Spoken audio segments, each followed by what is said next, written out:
A very warm welcome to each and everyone watching this session. So once again, we are back from the team BioPoint Stream the World of Bio with yet another session of one-shot series, body fluids and circulation. So hope you all are perfectly ready for this session. So let's move on and have the Josh in the class with full energy. And once again, reminding you, if any new member is there, do not forget to join the Telegram group where we conduct daily session updates, regular discussion, daily polls, and interact with me. So the link to join the Telegram group of BioPoint Need batch is t.me slash need underscore BioPoint. So hope you all will do it, and once again, reminding you, do hit the like button, do share this with your friends, do subscribe to the YouTube channel BioPoints in the World of Bio, and do remark us by giving a comment in the comment section. So, guys, let's move on with this class, starting with types of circulation. Okay, guys. So, types of circulation, as you all know, in humans, the blood is circulated in the form of double circulation. Double circulation is the way of circulation of blood in humans, right? So, in the same way, in fishes, the blood is circulated by a single circulation. A single circulation is enough to transport the blood, and heart receives impure blood only. That is, the heart of the fishes is a venous heart. The heart of the fishes is a venous heart. That is, the deoxygenated blood from the body is moved to the heart, then to the gills, and the oxygenated blood is pumped out to the body parts, and again from the body parts after metabolic activities the deoxygenated blood is brought back to the heart. So if you check here, you cannot see a single drop of oxygenated blood in heart of fishes, right? So we can say that the heart of the fishes is purely venous heart, that is receives only deoxygenated blood. Incomplete double circulation, that is in case of amphibians and reptiles. That is, their left atrium receives blood, oxygenated blood from gills, lungs, or skin, and the right atrium receives deoxygenated blood from other body parts. And finally, what happens is that they all get mixed up in a single ventricle and is pumped out as mixed blood. So their body receives a mixed blood, that is a combination of both this oxygenated blood and deoxygenated blood. Clear with that? So then, double circulation. Double circulation is in the case of birds and mammals. Double circulation is in the case of birds and mammals. So, a right atrium receives the deoxygenated blood and passes it on to the right ventricle. And from right ventricle, what happens? The blood moves on to the lungs for oxygenation or purification. Lungs for oxygenation or purification. And from lungs, the blood is brought back to the left atrium. That is the oxygenated blood. After purification, the oxygenated blood is passed on to the left atrium. And from the left atrium, it moves on to the left ventricle and finally pumps to all parts of the body. And the ventricles pumps the blood separately, not like what is in case of this amphibians and reptiles. Clear with that? Clear with that, guys? So hope it's perfectly fine till now. Hope it's perfectly fine till now. We are moving on with this section to the further parts. Okay, guys.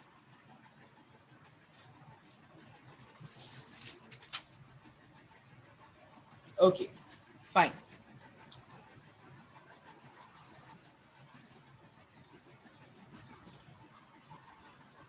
So plasma, that is the constituent of blood. So blood is formed of 55 percentage of blood plasma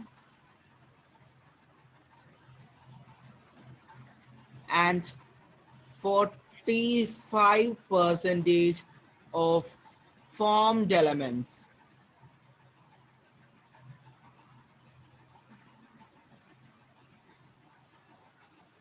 Formed elements.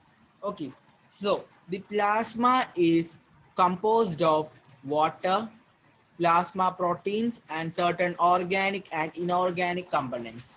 And this plasma proteins that is comprising of fibrinogen that is for blood coagulation or blood clotting, globulins that act as antibodies, and albumins for osmotic balance. And albumins for osmotic balance. And what is serum? Serum is the blood plasma without fibrinogen, that is the clotting factor. Blood plasma without clotting factor is known as serum. That is blood plasma without fibrinogen.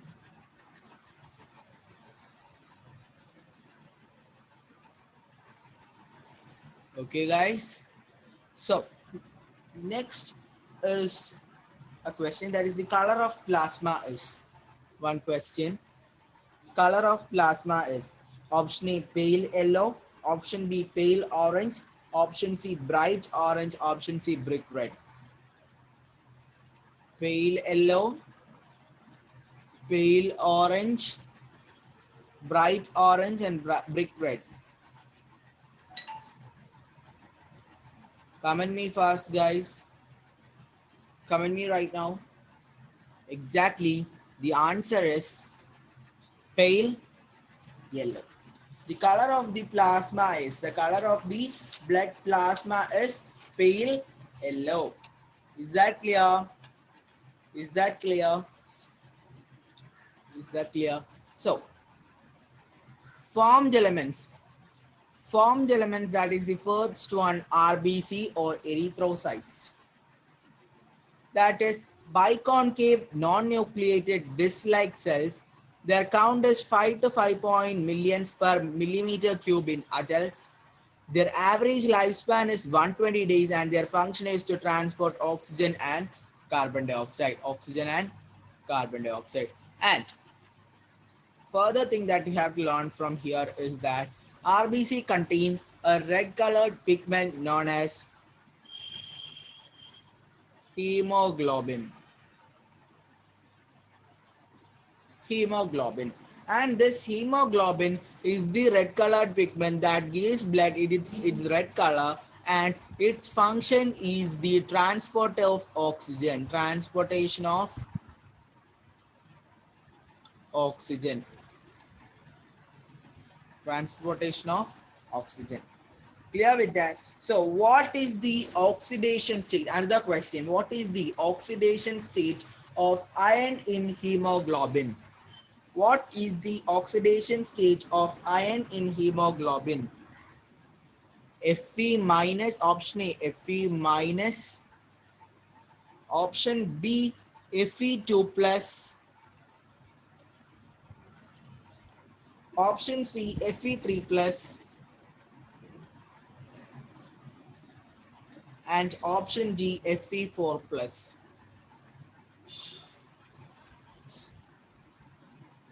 What is the oxidation state of iron in hemoglobin? So what is the answer, guys? What is the answer exactly? The answer is Fe2 plus.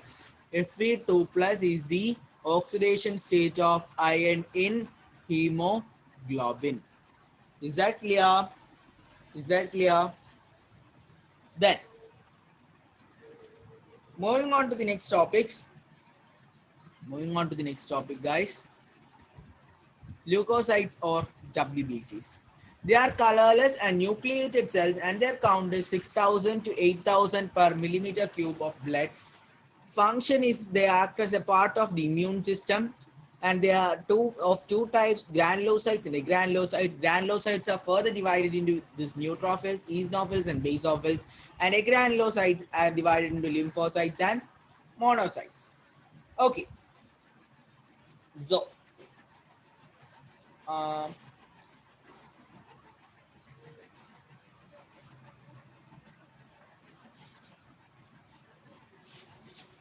neutrophils, they constitute 60 to 65% of the granulocytes. Okay, total granulocytes, they constitute 60 to 65%, and their function is phagocytosis. Eosinophils resist infections and allergic reactions. Basophils causes inflammation, secrete histamine, serotonin, and heparin. Heparin is an anticoagulant. Heparin is an anticoagulant. So these are the this is the formed element granulocyte, that is from the WBCs. Okay, so eosinophils, in case of eosinophils that we have discussed, that is their number of these eosinophils increases in case of these allergic reactions, such as what are such allergic reactions, that is the or hay fever asthma or hay fever. And these neutrophils are phagocytotic, that is the engulfs harmful germs and proteins and foreign particles that enter the body. Okay, that is the function of neutrophils. In a granulocyte, that is the lymphocytes and monocytes. Lymphocytes, they constitute 20 to 25 percentage of WBCs in the human blood. 20 to 25 percentage is constituted by lymphocytes. They are large rounded. Their nucleus is large rounded, and they are the smallest WBC with largest nucleus. Smallest WBC with largest nucleus. They cause immune responses. That is, they produce antibodies. They produce antibodies.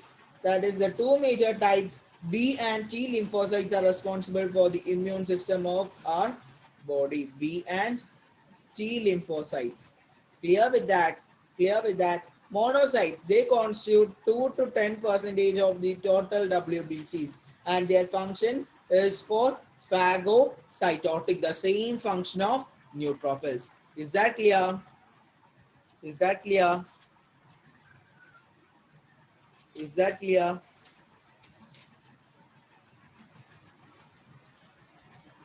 Then,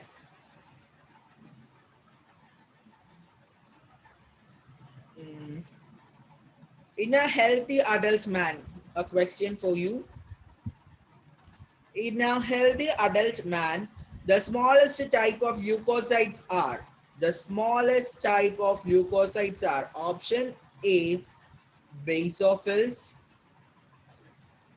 option B, monocytes, option C, eosinophils, and option D, lymphocytes.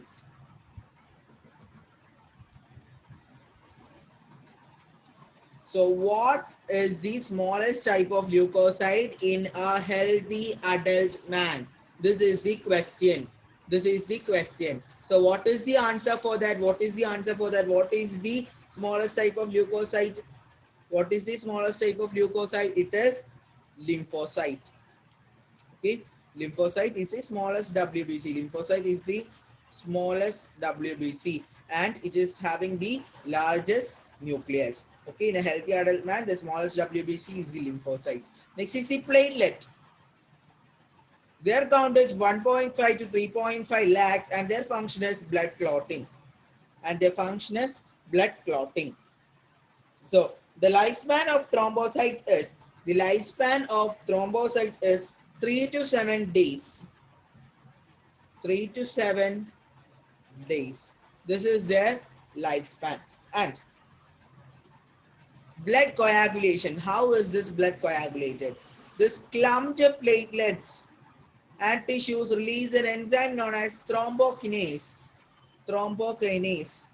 or prothrombinase that forms into that functions as thrombokinase, hydrolyzes prothrombin to thrombin, converts prothrombin to thrombin. That is their function, conversion of prothrombin to thrombin. And this thrombin converts fibrinogen to fibrin. Thrombin converts fibrinogen to fibrin.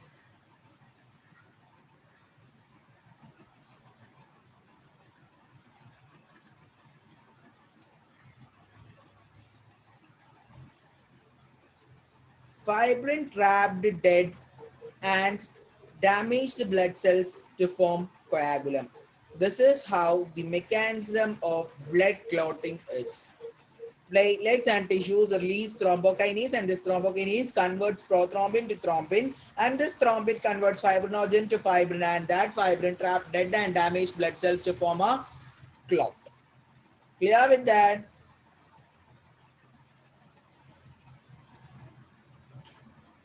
Clear with that, guys? Give me hearts on the screen. Give me hearts on the screen. Give me hearts on the screen.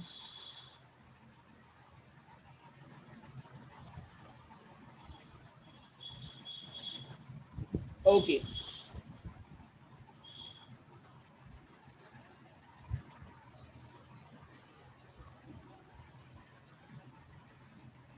Okay, guys. Okay. Next is the blood grouping system. ABO blood grouping system.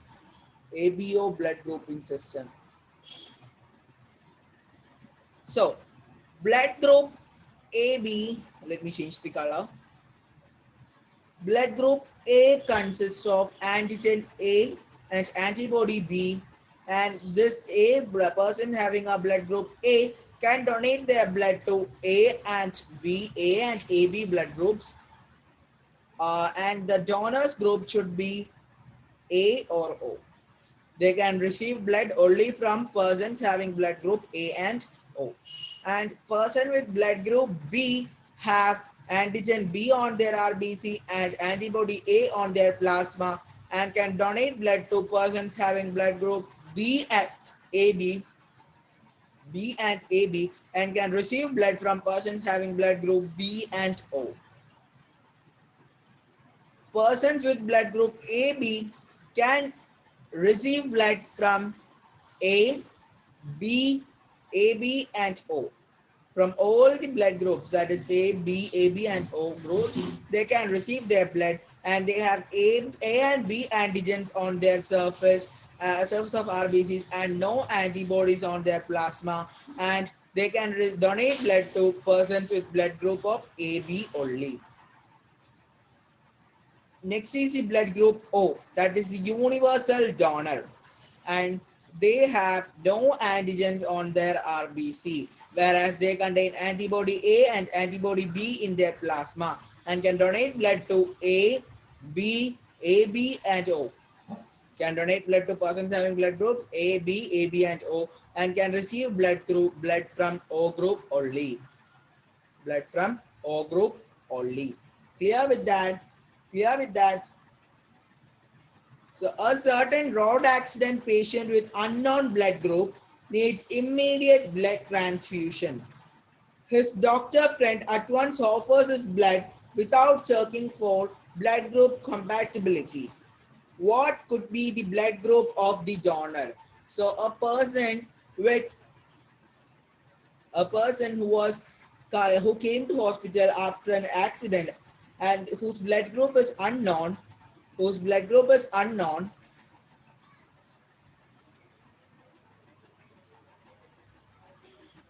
okay, whose blood group is unknown, his doctor friend at once offers his blood directly without checking the blood group compatibility. So what could be the blood group of the donor? As you all know, a person with blood group O is the universal donor. Blood group O is the universal donor. Okay, and which of the following blood group is known as the universal recipient in blood transfusion? Without reading the options itself, all of you know AB is the blood group. AB is the universal recipient. Antibodies A and antibody B are not found in which of the following blood group? So no antibodies are found in blood group. No antibody are found in blood group AB. No antibodies are found in blood group AB. So blood group AB consists of no antibodies. All these are MCQs, okay? All these are MCQs. Okay. Then Blood of AB group cannot be given to B group patient because blood of AB group cannot be given to B group patient because the patient lacked antibody B. The patient lacks antibody B. Very sorry, because the patient has antibody A. Since the very sorry, blood of AB group cannot be given with a patient having blood group B because they have antibody A, whereas this blood group AB has no antibodies. Clear with that, guys? Clear with that?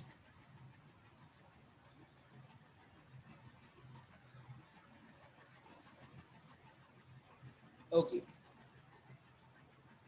RH group based on resist factor or RH factor or antigen. RH antigen. That is, if a person is RH positive, that is they are having the presence of this RH factor. And if they are RH negative, they lack this RH factor. Anti-RH antibodies are not naturally found, but they can be artificially injected. Okay, so then what is this erythroblastosis fetalis? What is this erythroblastosis fetalis? Comment me right now. Comment me right now. As you all know, it is the RH incompatibility between the RH negative blood of the pregnant mother and RH positive blood of the fetus. During first delivery, the maternal blood may not be exposed to some fetal blood. So that is the RH positive blood and RH antibodies in maternal blood. That results in the formation of RH antibodies in maternal blood. In her next pregnancies, RH antibodies leaks into the fetal blood, that is RH positive, and destroy the fetal RBCs. And it can be avoided by administering anti-RH antibodies to the mother immediately after the first delivery, so that this condition of erythroblastosis fetalis can be prevented. Clear with that, guys? Clear with that? This is the human heart. This is the human heart. Okay. So, human heart consists of four chambers, that is the right atrium, right ventricle, left atrium, and left ventricle. These are the four chambers of the human heart. And this right atrium and right ventricle is separated by a muscular septum. That is, the ventricles are separated by the interventricular septum. Interventricular septum, and the auricles are separated by interauricular septum. And between these ventricles and auricles, there consist of certain valves, that is in order to prevent the backflow of blood or in order to ensure the flow of blood in one direction. So these valves present between right auricle and right ventricle are known as the tricuspid valve, and the valve present between left auricle and left ventricle is known as the bicuspid valve. And valves are again present between the opening of right ventricle to pulmonary artery, known as pulmonary semilunar valve, and left ventricle to aorta known as aortic semilunar valve. Aortic semilunar valve. So the function of all these valves is to prevent the backflow of blood or in order to ensure the flow of blood in one direction. Okay, so this is the aorta. This is the pulmonary artery. This is the pulmonary vein. This set of fibers is known as the bundle of His. And this is the inferior vena cava through which the deoxygenated blood enters into the human heart. And this is the superior vena cava through which the blood from superior parts, that is the upper parts of the body, is brought, deoxygenated blood from upper parts of the body is brought to the right atrium.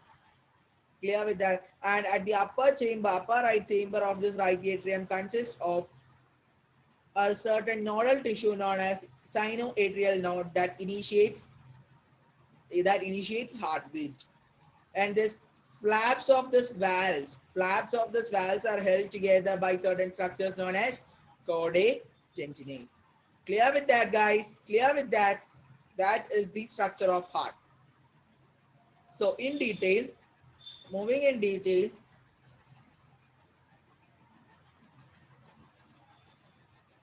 so the heart is protected by a pericardium. Heart is protected by a pericardium. And the human heart has four chambers, that is two atria and two ventricles. Two atria and two ventricles. And the walls of the ventricles are thicker than that of the auricles. The walls of the ventricles are thicker than that of the auricles because the function of the ventricles is much more greater than that of the auricles because they have to pump blood to a longer distances And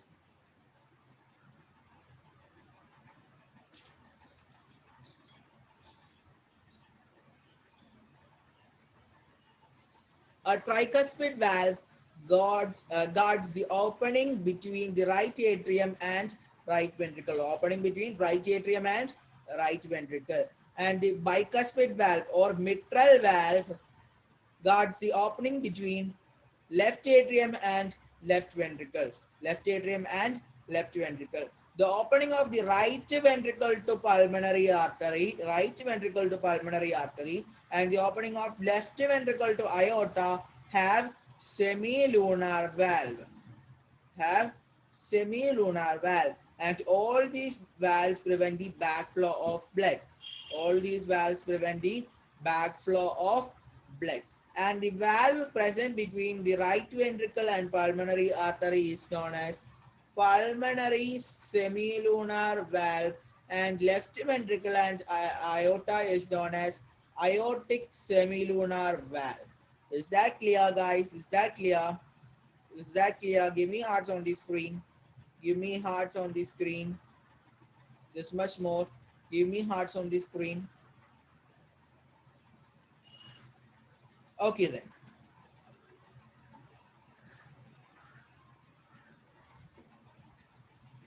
So, the conducting system of human heart includes the nodal tissues, that is the sinoatrial node and atrioventricular node. Sinoatrial node and atrioventricular node. Very sorry, guys. And the bundles, that is the bundle of fluids and the certain fibers. So the AV node, that is the atrioventricular, sorry, AV node, that is consisting of the AV bundle, atrioventricular bundle, that is in the right and left branches to ventricular valves, then constituting Purkinje fibers. This is how the conducting system of heart is formed. And this fibers plus this bundles form this bundle of His. Fibers and this bundles together form this bundle of His. Nodal tissues generate action potential without any external stimuli. That is, it is auto-excitable. That is, it is auto-excitable.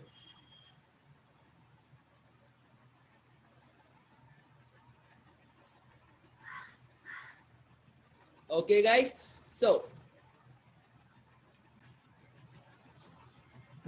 sinoatrial node or SAN initiates the contraction of heart by generating action potential. Therefore, it is known as the pacemaker of the heart.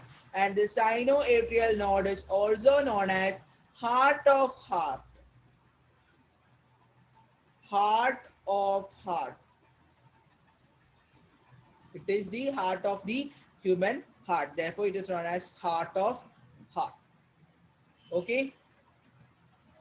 Normal activities of this heart are auto-regulated by nodal tissues. Therefore, the human heart is known as myogenic heart, that is self-regulated heart by nodal tissues. Is that clear, guys? Cardiac cycle. The normal cardiac cycle, oh my god. The normal cardiac cycle of human heart is the normal cardiac cycle of human heart is completed in 0.8 seconds. It's completed in 0.8 seconds. So what is this cardiac cycle? That is a cyclic contraction and relaxation of heart to pump blood is known as this cardiac cycle. And this cardiac cycle involves three stages, that is the joint diastole, atrial or auricular systole, ventricular systole. These are the three stages involved in cardiac cycle, human cardiac cycle.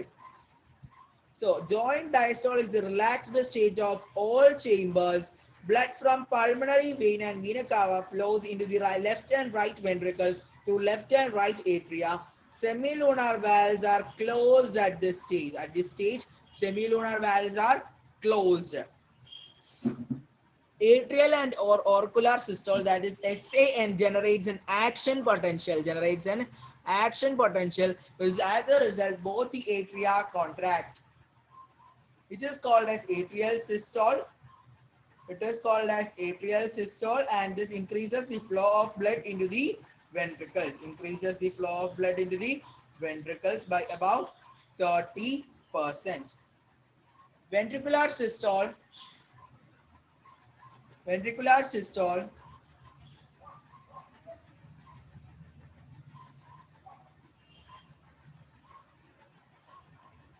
That is the action potential from sinoatrial node moves on to the atrioventricular node to AV bundle of his to ventricular musculature. So as a result, ventricles contract, resulting in ventricular systole. So semilunar valves open. Semilunar valves open. And deoxygenated blood enters the pulmonary artery and right ventricle, and oxygenated blood enters the aorta and left ventricle. This is the cardiac cycle. This is the cardiac cycle. Moving on to next.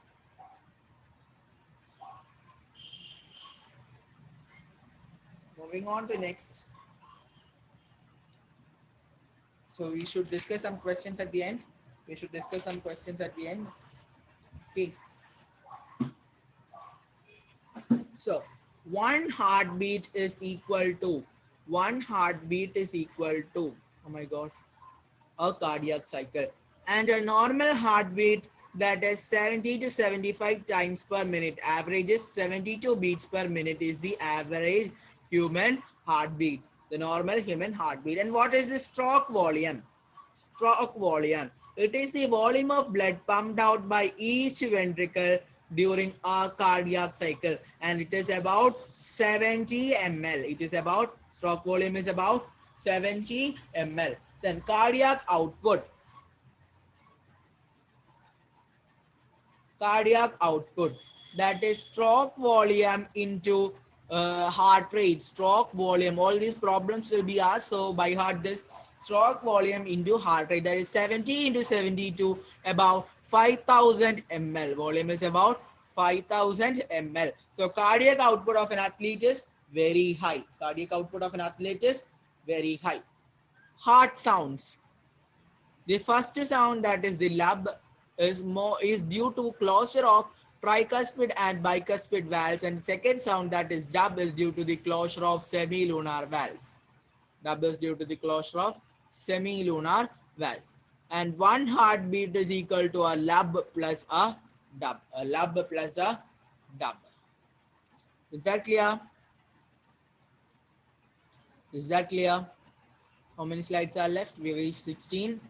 We have 1, 2, 3, 4, 5. 5 slides left. Hope it's perfectly clear till now. Give me hearts on the screen if it's perfectly fine till now. If everything is perfectly fine till now, give me hearts on the screen. Give me hearts.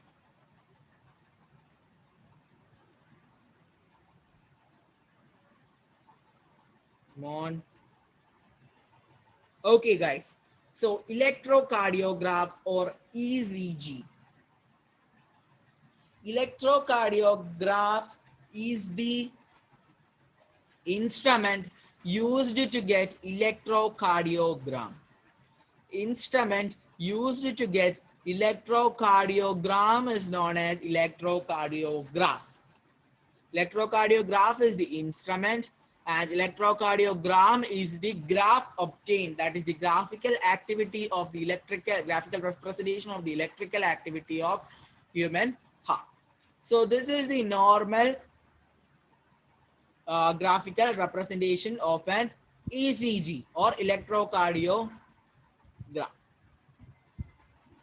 Okay, this is the normal ECG. An ECG consists of a P wave, a QRS complex, and a T wave. So this is the P wave, right? This is the QRS complex, right? And this is the T wave, right? So these are the three waves constituting electrocardiogram. Okay, so P wave represents excitation or depolarization of atria during atrial systole. Depolarization of atria during atrial systole. QRS complex represents depolarization of ventricles during ventricular systole.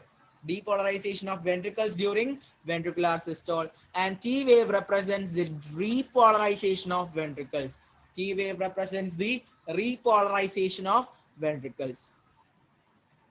Deviation in ECG indicates abnormality of heart. So ECG has a great clinical significance. So therefore ECG has a great clinical significance. Is that clear, guys? Is that clear? This is all about electrocardiogram or electrocardiograph. Okay. Next is about double circulation. After that, yeah, the figure, then the hepatic portal system, then lymphatic system, then disorders. Okay, fine. So double circulation. Oh my God. So double circulation again. Okay, fine. So double circulation consisting of pulmonary circulation.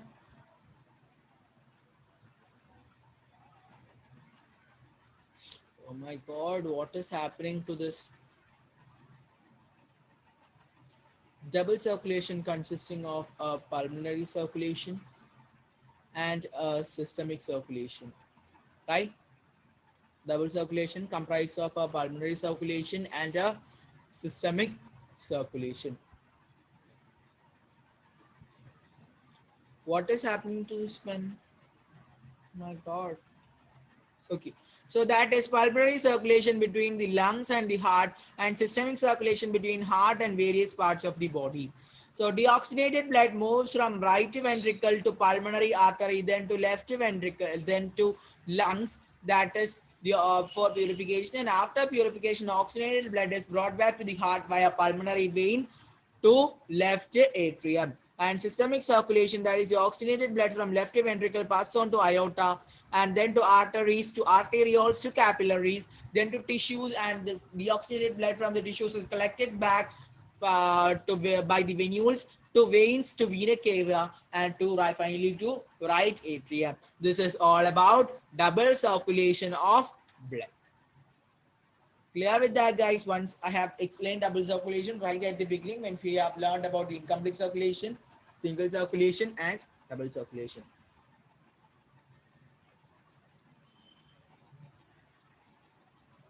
Okay.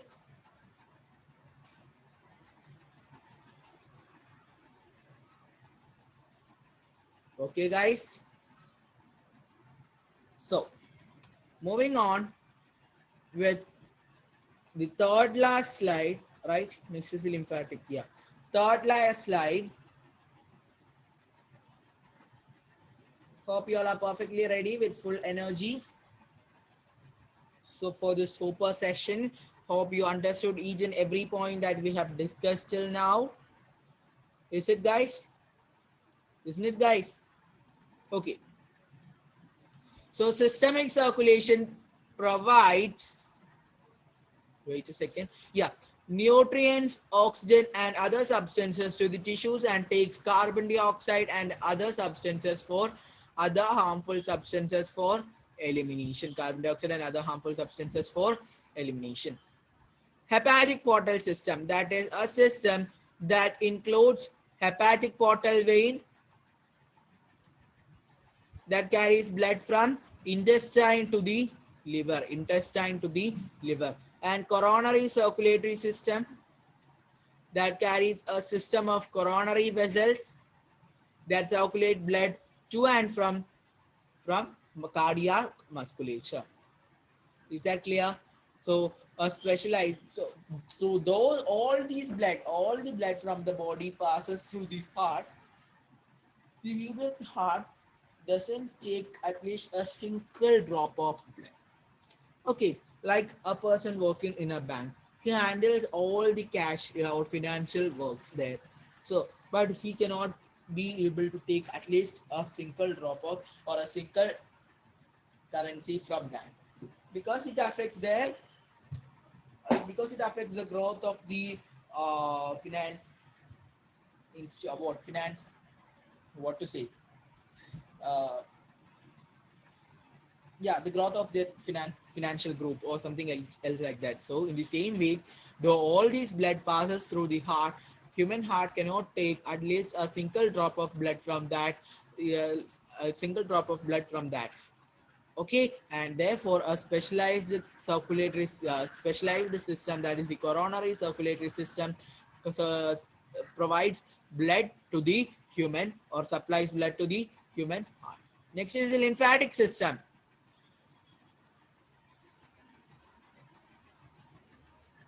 As blood passes through capillaries in tissues, as blood passes through capillaries in tissues,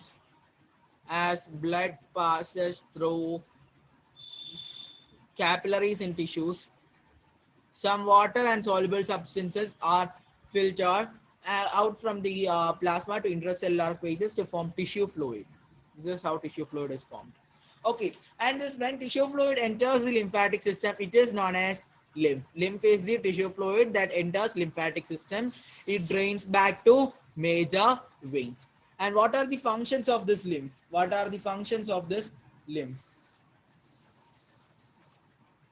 What are the functions of this lymph?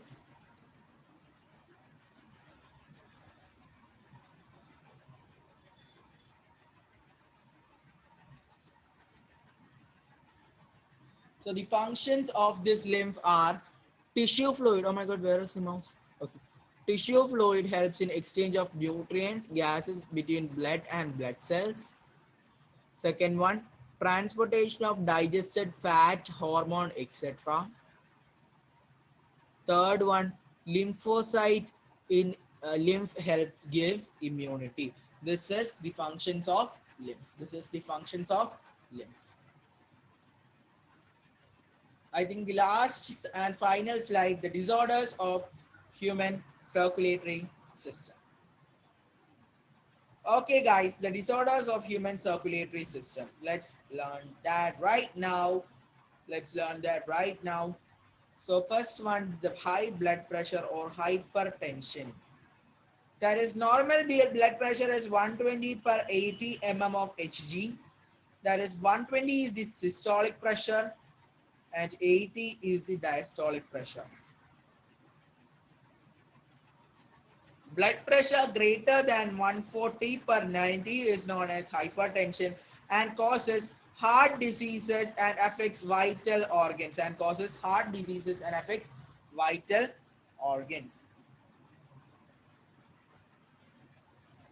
Okay,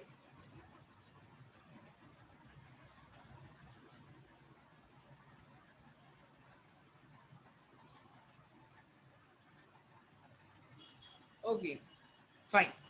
So coronary artery disease or CAD or atherosclerosis, that is caused due to calcium, fat, cholesterol, etc. deposited in coronary arteries, being deposited in coronary arteries, and the lumen of these arteries become narrow, affecting the blood flow.